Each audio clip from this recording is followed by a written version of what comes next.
turabasuhuje kandi tubahaye ikaze mu kiganiro ejo. Ni mwese mwahisemo radiyo Ijwi ry'Amerika ivugira ku murongo w'104.3 FM.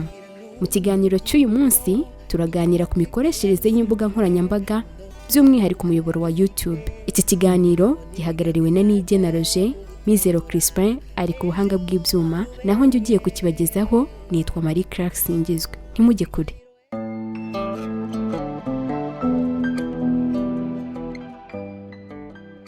Nshuti bakunzi b'ikiganiro ejo, mbere y'uko dutangira ikiganiro cy'uyu munsi, reka tubanze tubagezeho ubu butumwa.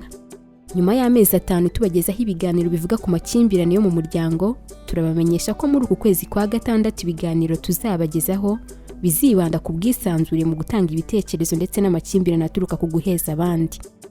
Muri studio ndi kumwe na mugenzi wanjye Christelle Wikeza. Christelle, uraho neza? Yego ndaho neza Claire. Amakuru y'iminsi? Amakuru ni meza, wowe se? Nta kibazo, ndashima Uwiteka. None se muri rusange wabonye ibi biganiro abantu barakuye mwiki? Muri iki gihe ibiganiro bigaruka ku makimbirane yo mu miryango bimaze igihe cy'amezi 5 bicaho, abakurikira ikiganiro bungukiyemo ibintu byinshi. Aha nagendera ku nsanganyamatsiko zitandukanye zatambutsemo, nko ku nsanganyamatsiko yavuga ku kuboneza urubyaro mu buryo bwa burundu ku bagabo. Abantu benshi bakurikiye ikiganiro bagaragaje yuko n'abagabo bafite uruhare mu gushyigikira abagore bakuboneza urubyaro, ndetse bakanavuga yuko atari ikintu gikwiye guteza amakimbirane mu muryango. Niba umugore bimunaniye umugabo yamushyigikira, ukabona ko nawe wundi ufite imyumvire hari amakuru atarafite kuri ubu buryo. Indi nsanganyamatsiko nanone abantu bavuzeho cyane ni iyi y'amakimbirane aganisha ku mfu hagati y'abashakanye. Bati rwose aya makimbirane akenshi ari kuva ku mitungo. Ku mitungo, ubusambanyi, gucana inyuma, ubusinzi. Ati rero nk'umuryango bajye bicara baganire, kuko hari gahunda nyinshi zabashyiriweho bakibukiranya. Ati tugoroba tw'ababyeyi, ati mu mashuri birigishwa n'abana ubwo babigiramo uruhare mu kunga ababyeyi babo, ibintu byinshi bitandukanye. Rero urumva ko hari ikintu kinini, kandi nanone ntarasoza muri izi nsanganyamatsiko twaganiriyeho. Hari nyinshi muri zo zagiye zitangwa n'abakurikira ikiganiro bwabo, tukazikoraho, kandi nanone bikagaragara yuko ari ikibazo cyari gihari bitewe n'ubutumwa twakira. Bamwe batanga ubuhamya, ati ntitwari tuzi ibi, ati se burya nibi, ati ndahindutse. Ukabona ko ari ibintu byiza kandi byo kwishimirwa. Reka tunabonereho rero gusaba abakunzi b'ikiganiro ejo nyine ko bajya badusangiza insanganyamatsiko bifuza ko twabateguriraho ibiganiro, kubera ko barabyiyumviye ko iyo babidusangije tubikoraho kandi bigatanga umusaruro. Christelle, urakoze cyane. Urakoze nawe. Ndaza kongera nkwakire utugezeho ibitekerezo urakira mu kiganiro cy'uyu munsi. Ibitekerezo byawe bihawe ikaze mu kiganiro cya none. Twandikire cyangwa uduhamagare kuri 07 28 02 82 32 cyangwa kuri 07 87 58 14 11. Iyi nimero wanayidusangaho kuri WhatsApp. Wanadusanga kandi ku zindi mbuga nkoranyambaga nka Facebook, Instagram, Twitter na YouTube. Wandika Ejo Youth Echo ahashakishirizwa, maze ukadusangiza icyifuzo cyawe. Internet cyangwa se murandasi ni kimwe mu bintu benshi mu Banyarwanda babasha kugeraho mu buryo bworoshye. Raporo yo mu mwaka wa 2020 y'ihuriro mpuzamahanga mu by'itumanaho ITU yagaragaje ko nibura umunyarwanda atanga 7% by'amafaranga yinjije mu mwaka agura internet. Kuri ubu usanga abantu bagerwaho n'amakuru ku buryo bwihuse, byose biturutse kuri murandasi isigaye yaroroheje guhanahana amakuru n'itumanaho. Si ibi gusa, kuko n'iterambere ubwaryo riri kurushaho kwihuta ku buryo ibyiza dukesha murandasi navuga ko ari ntagereranywa. Icyakora hari n'ibibi tutarenze ingohe, birimo no kuba umuntu ashobora gutukunda akamwandagaza aho yaba ariho hose, maze bigakwira isi mu kanya nk'ako guhumbya. Uyu munsi rero turibanda ku buryo imbuga nkoranyambaga zisa n'izatumye abantu basigaye batinyuka gutanga ibitekerezo binyuranye. Ibiganiro bikorerwa kuri YouTube bikorwa mu buryo butandukanye bitewe n'umurongo nyiri kubitangaza yabihaye. Kuri urwo rubuga kandi wahasanga ibiganiro bicukumbura ndetse bikoze kinyamwuga. Wahasanga kandi n'ibindi bivuga ku nzego zitandukanye z'ubuzima n'iterambere. Nyamara igihe cyose udakoze amahitamo neza, wanahavoma ibitari byiza. Muri iki kiganiro twaganiriye na Jean de Dieu Kayinijabo, umwe mu banyamakuru bamaze igihe kitari gito bakorera umwuga w'itangazamakuru mu Rwanda, kuri ubu akaba yarahisemo gukomereza uyu mwuga kuri YouTube. Yadusangije ubuhamya burambuye bukubiyemo n'icyatumye ahitamo gufungura umuyoboro wa YouTube. Reka tumwumve, turagaruka mu kanya. Icyatumye ngiye mfungura YouTube ni uko nabonaga iri tangazamakuru ry'amaradiyo n'amateleviziyo ntabwo rikigezweho cyane, kubera ko ubu ngubu amakuru yose ari kuri telefone. Umuntu ari kuba yicariye ku kazi afite smartphone yarakoze subscribe kuri channel yawe, akabona notification y'uko ushyizeho ikiganiro, agahita pyonda akareba. Rimwe na rimwe ukanamuha amakuru bari ya ba mainstream media, ba TV na radio bari buze kumuha nijoro, ariko akaba yiriwa yareba ntabona umwanya akataha ajya kuruhuka. Uzabona n'abanyamakuru bo mu bitangazamakuru bikomeye benshi bagiye babisezera bigira kuri YouTube. Itangazamakuru ryo kuri YouTube ikindi narivugaho nuko ari itangazamakuru ryiza mu gihe urikoze kinyamwuga, bitandukanye n'umuntu urikora mu buryo bwo kwinezeza no gutanga ibitekerezo ritagamije kubaka no kugaragaza ibikwiye gukosoka mu nzego zitandukanye. Tukiri aho ngaho, hari abajya bavuga ko imiyoboro nka YouTube cyangwa se n'izindi mbuga nkoranyambaga byabaye inzira ifasha abantu gusebya abandi cyangwa se kuvuga amakuru badafitiye gihamya n'ibindi.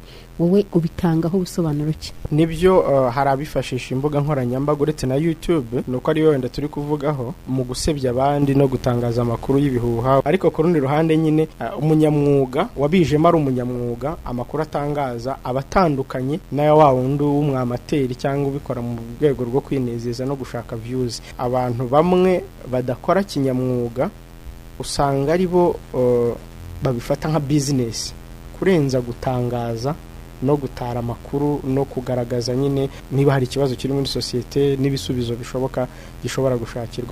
Ibya business bikaza nyuma. Niyo mpamvu udashobora gusanga umuntu wenda ukora mu nkuru za politiki atangaje igihuha ngo runaka byagenze gutya, ariko uzumva bamwe wenda mu batavuga rumwe n'ubutegetsi bw'u Rwanda bari hanze babikora mu buryo bwo kwiyamiza, ashobora gutangaza igihuha. Ngira ngo nawe uzi ingero z'abakunze gutangaza ibihuha bivuga ku Rwanda. Reka ngaruke gatoya kuri Primo TV. Primo TV byari byabaho ko uterura ikiganiro kuri politike y'u Rwanda, hanyuma rero ugasabwa ko wasiba icyo kiganiro kuri YouTube channel yawe? Oya, ntabwo birabaho. Kuva natangira mu kwezi kwa kabiri nakoze ibiganiro bitandukanye. Hari n'ikiganiro nakoze kivuga ngo bizasaba iki kugira ngo ishyaka ritari FPR ritegeke u Rwanda.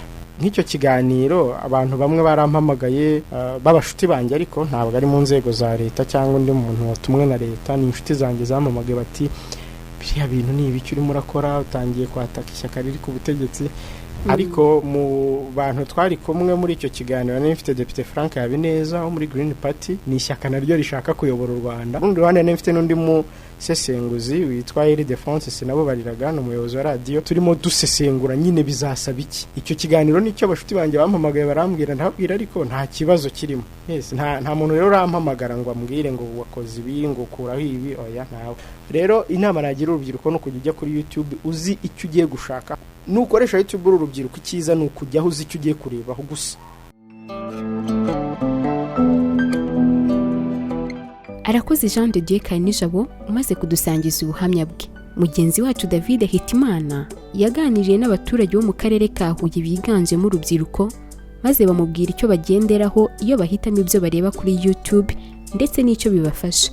Reka tubumve, turagaruka mu kanya gatoya. Icyo no kuba navuga ko wenda byaba binduboreraga nk'indirimbo z'abahanzi zo nkunda kureba cyane. Akenshi na kenshi nshingira ku bintu nkunda nyine pe, numva byanshimisha nk'imbyino zigezweho, dance modern. Kuruka mu mutwe wenda kuko ni imiziki nkunda kwirebera,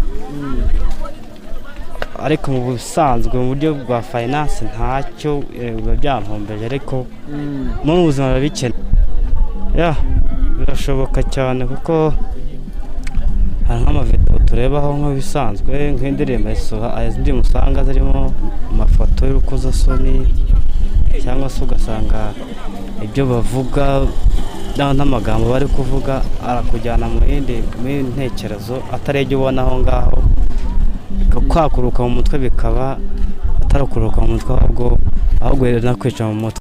Biramfasha kuko akenshi na kenshi iyo nababaye cyangwa ndi njyenyine mu rugo, kenshi na kenshi iyo ndi njyenyine numva mfite irungu, mpita nibuka ko kubera mba mfite fone yanjye ndacuranga hazamo indirimbo nkabyina nkakoramo za danse nabonye mu byo nabonye. Iyo ureba za porno cyangwa se ababa bakora imibonano mpuzabitsina biguterana kwibaza ngo se koko njyewe mbaye birimo njyewe naba meze gute.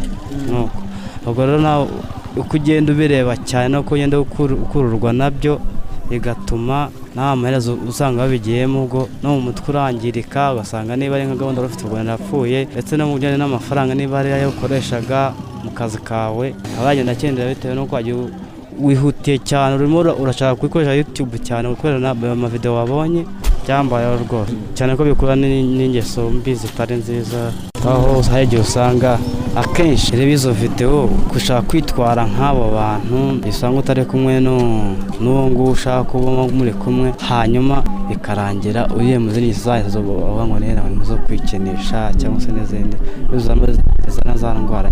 YouTube ntabwo ari ibyo bibaho gusa, nyine habaho byinshi byiza byakugirira akamaro. Ku bakobwa wanasacingaho nyine byabaza shangazi ukaba wamenya byinshi ku mubiri, ku buzima bwawe. Abandi n'abakunda ijambo ry'Imana wabisacingaho, YouTube akenshi ibaho ibintu byinshi, nta kintu waburaho cyakugirira akamaro.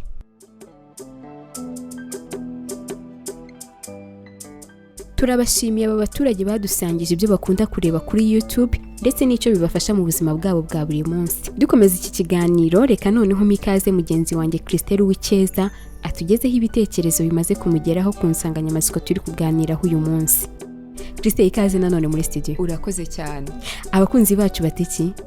Abakunzi bacu badusangije ibitekerezo bitandukanye, akaba ari nabyo ngiye kubanyuriramo, ariko mu kubutangira ndanabasuhuje.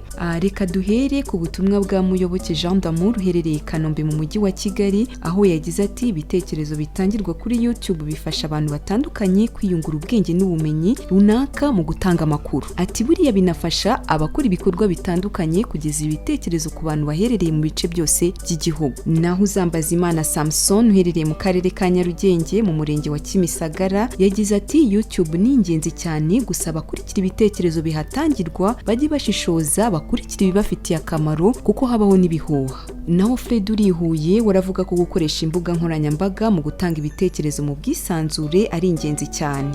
Dukomeza Dusengimana Matusela uri i Kigali yagize ati gutanga ibitekerezo hifashishijwe YouTube bikorwa mu bwisanzure, gusa nk'ababikurikira tugomba kwitonda kuko hari n'ibitekerezo bihatangirwa bigamije inyungu runaka ku babitanze. Naho Nyandwi Emmanuel uherereye mu karere ka Kicukiro mu murenge wa Ndera yagize ati ibiganiro bitambuka kuri YouTube bigira byinshi bikemura mu baturage. Abaturage bakorerwa ubuvugizi kuko usanga n'ibiganiro bitambukaho bikurikirwa n'abayobozi batandukanye. Ubu nibwo butumwa tumaze kwakira, ariko namwe mukomeje kudukurikira mukomeze mu bwohereze ndakomeza mbwakire.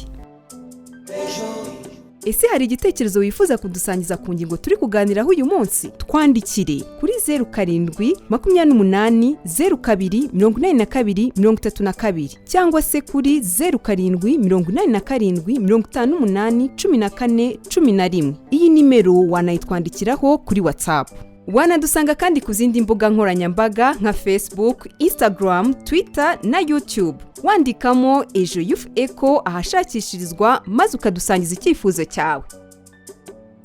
Imbuga nkoranyambaga zirimo na YouTube zifashisha ikoranabuhanga rya algoritme rifasha kugenzura ibyo buri wese akunda kureba cyangwa gusoma, bityo agahora yerekwa ibisa nabyo igihe cyose asuye urubuga runaka. Mu minsi ishize YouTube yasibye amashusho 30,000 yakwizaga ibihuha ku rukingo rwa COVID-19. Nyinshi muri izi konti na chaîne zifungwa ziba zikoresha indimi mpuzamahanga nk'icyongereza, igifaransa, icyarabu cyangwa icyesipanyol. Aha wakwibaza utese impamvu ni iyihe ko ntumvamo indimi nk'ikinyarwanda n'izindi. Impamvu rero nuko inzobere zishinzwe kugenzura ibinyuzwa kuri izi mbuga nkoranyambaga cyangwa se za robo zikoresha indimi mpuzamahanga. Tugarutse hano iwacu mu Rwanda, uzumva hari n'abavuga ko imbuga nkoranyambaga nka Twitter, Facebook na YouTube zatumye hari abatinyuka gutanga ibitekerezo byabo mu bwisanzure. Uzumva abandi kandi bavuga ko zidakoreshwa kinyamwuga, bityo ko hakwiye gufatwa ingamba zikarishye. Ese igihugu kimwe nk'u Rwanda cyabasha gushyiraho uburyo buhamye bw'uko izi mbuga nkoranyambaga zakoreshwa kinyamwuga? Ibyo n'ibindi ushobora kuba wibaza, reka tubyumve mu kiganiro kigufi mugenzi wacu Noel Manishimwe yagiranye na Dr Kayumba Christophe, impuguke mu itangazamakuru na politike mpuzamahanga. Iyi biganiro bitambuzwa kuri za YouTube cyangwa kuri izi mbuga nkoranyambaga mubihuza gute n'abavuga ko ari ubwisanzure bwo gutanga ibitekerezo? Nibyo rwose kubihuza biroroshye cyane, kubera ko kugira ngo utange ibiganiro ku mbuga nkoranyambaga ntabwo bisaba kugira ngo ubu uri umunyamakuru uba warabyigiye, ntabwo bisaba kugira ngo ube ukomeye cyangwa udakomeye. Buri munyarwanda wese, buri muntu wese ushaka gutanga ibitekerezo ashobora kubitangaho nta nkomyi. Abavuga yuko iyo mirongo yatumye abantu bashiruka ubwoba gutanga ibitekerezo byabo, navuga yuko mu buryo bumwe ari byo, kubera yuko hariho abaturage ubusanzwe batashoboraga kujya mu bitangazamakuru bisanzwe, kubera ko yenda ibyo bitangazamakuru bifite uwo biha mikoro, cyane cyane uzari ibitangazamakuru ryacu hano kuva ryatangira muri 1933 ubwo kinyamateka yatangiraga. Abanyamakuru akenshi mikoro bayiha abayobozi, abaturage basanzwe ntibayibahe. Nkibaza rero yuko ari bumwe mu buryo nyine abaturage batangamo ibitekerezo, ariko mbirebeye mu buryo bw'ukuntu itangazamakuru ryagiye rikura, ntabwo navuga ko yatumye abantu bashirika ubwoba, ahubwo yabahaye uburyo ibitekerezo byabo kubisangiza abandi. Izi mbuga nkoranyambaga nka YouTube ni bumwe mu buryo umunyamakuru cyangwa umunyarwanda uwo ari we wese ashobora gukoresha agatangiza umuyoboro we, kubera ko ibyo akora abanyarwanda benshi babyisangamo, babikunda. Iyo ugize abakuyoboka benshi, n'urwo rubuga rushobora gutangira kuguha amafaranga iyo ugejeje umubare runaka w'abantu bakurikirana ibiganiro byayo. Abavuga rero yuko hariho ababikora bitari kinyamwuga, nibyo. Hari ababikoresha guhakana jenoside, mu gutukana, mu gusebanya politike y'amoko. Watanga igitekerezo kuko atemeranywa nawe akagutuka. Urumva rero yuko harimo ibyiza by'izi mbuga nkoranyambaga n'ibibi by'izi mbuga nkoranyambaga. Nkibaza rero yuko icyo leta igomba gukora ni ugutuma ishyiraho uburyo izo mbuga nkoranyambaga zakora kinyamwuga. Yego, uko kumonitoringa cyangwa kugenzura uburyo zikora neza. Ninde ushinzwe kubikora mbere na mbere? Niba hariho YouTube channels zigera mu bihumbi, hakabaho registered media cyangwa ibitangazamakuru byemewe gukorera mu Rwanda bibarirwa mu 150, ni umukoro wande? Icyo ni ikibazo cyiza, kuko ni n'ikibazo kirimo kwibazwaho n'abahanga ku isi no mu bihugu bitandukanye, kitarabonerwa umuti. Kubera iki? Kubera ko itangazamakuru twari tumenyereye ubundi ryakoraga mu buryo rikorera muri context y'igihugu, buri gihugu gishinzwe gushyiraho amategeko yacyo. Ariko ziriya mbuga nkoranyambaga nta mipaka zigira, nta leta n'imwe iyobora YouTube. YouTube ni nyirayo ni Google ifite abikorera ku giti cyabo. Ni wo muyoboro wa mbere ubayeho w'itangazamakuru ku isi, aho buri muntu ushaka aho ari hose ku isi yakwishyiriraho umuyoboro we, kandi uyo muyoboro we ugakurikirwa n'abantu bari hose ku isi. Nta muntu ubwo tuvuga twavuga ngo niwe ufite responsibility yo gushyiraho uko amategeko y'uko uyu muyoboro gukorwa. Nibaza rero yuko ubu ngubu inshingano twazishyira ku nzego eshatu. Urwego rwa mbere ni ku rwego mpuzamahanga, kuko uriya n'umuyoboro mpuzamahanga. Nayo mpamvu hariho n'itegeko ryemera ubwisanzure bw'itangazamakuru mpuzamahanga. Ingingo ya 19 yo mu masezerano mpuzamahanga yakoze muri 1948 itanga ubwo burenganzira. Nibaza ko hagomba abayobozi ku isi bahurira muri Loni, bahurira mu rundi rwego, bagashyiraho uburyo iyo miyoboro yashyirwaho amategeko, hanyuma ayo mategeko noneho akanamanuka ku rwego rw'igihugu, ku buryo urwego rw'igihugu rwakorana n'ubuyobozi bw'iyo sosiyete, bakavuga bati murebe imipaka. Nushyiraho video itukana bayikureho. Ukuraho ibyo ngibyo atari umunyamakuru ariko akurikije ya mabwiriza yashyizweho. Uwa nyuma nshaka kuvugaho ni ku baturage, kandi ubwo abaturage nshyizemo n'abakoresha izo mbuga nkoranyambaga, kuko buriya no mu gihugu umuturage afite responsibility zo gukora ibintu biteza imbere igihugu. Leta ntigomba gutinya izi mbuga nkoranyambaga, ahubwo nayo igomba kuzibona nk'umugisha, hanyuma nayo ikayikoresha mu guteza imbere umuco wo kuganira, umuco wo kwemerera abanyarwanda gutanga ibitekerezo, hanyuma yenda uzikoresheje nabi ikaba ari we ikurikirana, ariko nanone ikurikije amategeko, idakurikije amarangamutima. Umuturage rero yabimenyera n'ubu n'umuntu ukora ibiganiro cyangwa ukora inkuru zijyanye no gutukana no gusebya, nta kintu cyiza urabibonamo, ntubikurikire. Ariko umuntu avuze ati ikiganiro kiri mu kuntu twatsinda ubukene, gitega amatwi, kubera ko ubukene ni ikibazo.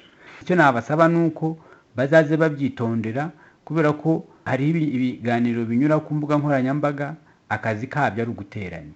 Bazaze bakurikira rero ibibubaka, ibibasenya babihorere. Yego. Dr. Kayumba Christopher, turabashimiye cyane ku musanzu mutanze mu kiganiro ejo. Mwakoze cyane namwe kuza kugira ngo tuganire. Turamushimiye cyane Dr. Kayumba Christophe, impuguke mu itangazamakuru na politike mpuzamahanga. Mwiyumviye ko anatanze inama ku cyakorwa kugira ngo imbuga nkoranyambaga zikoreshwe neza. Muri studio reka nongere nakire mugenzi wanjye Christelle Wikeza, maze tugezeho ubutumwa yakiriye bugaruka ku kiganiro twabagejejeho ubushize cyavugaga ku makimbirane hagati y'ababyeyi n'abangavu n'ingimbi. Umwanya ni wawe Christelle.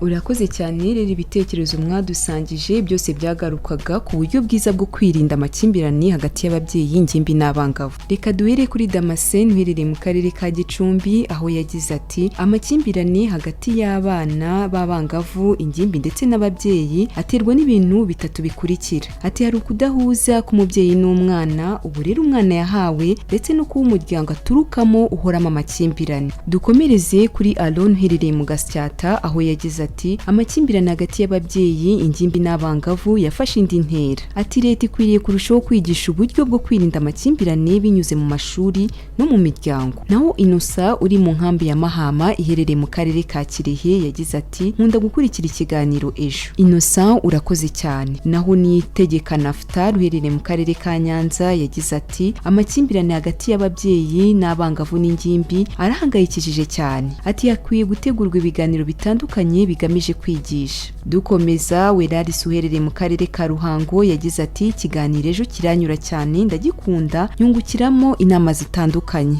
Weraris urakoze cyane kandi ukomerezaho. Hategekimana Edi uherereye mu karere ka Rwamagana yagize ati amakimbirane hagati y'ababyeyi, abangavu n'ingimbi yakemurwa n'ibiganiro hagati yabo. Ati kuko bituma habaho kumva ibitekerezo ku mpande zombi. Nahira Dukunda Maurice uherereye mu karere ka Musanze yagize ati amakimbirane ari hagati y'ababyeyi, abangavu n'ingimbi yakemurwa n'uko ababyeyi bajya baganira n'abana, bityo nk'ababyeyi bakamenya uburyo bwo kubagira inama no kubafasha kugira imyitwarire myiza. Ubu nibwo butumwa mwadusangije, tuzasubira ubutaha mu mwanya nk'uyu.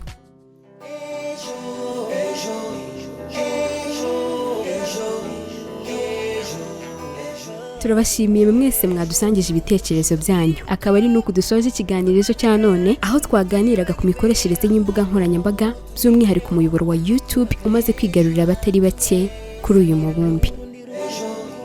Wakoze kubana natwe uyu munsi. Wifuza kudusangiza igitekerezo, ubuhamya cyangwa inyunganizi, watwandikira kuri 07 28 02 82 32 cyangwa kuri 07 87 58 14 11. Iyi numero wanayitwandikiraho kuri WhatsApp. Wanadusanga kandi ku zindi mbuga nkoranyambaga nka Facebook, Instagram, Twitter na YouTube. Wandika Ejo Youth Echo ahashakishirizwa, maze ukadusangiza icyifuzo cyawe.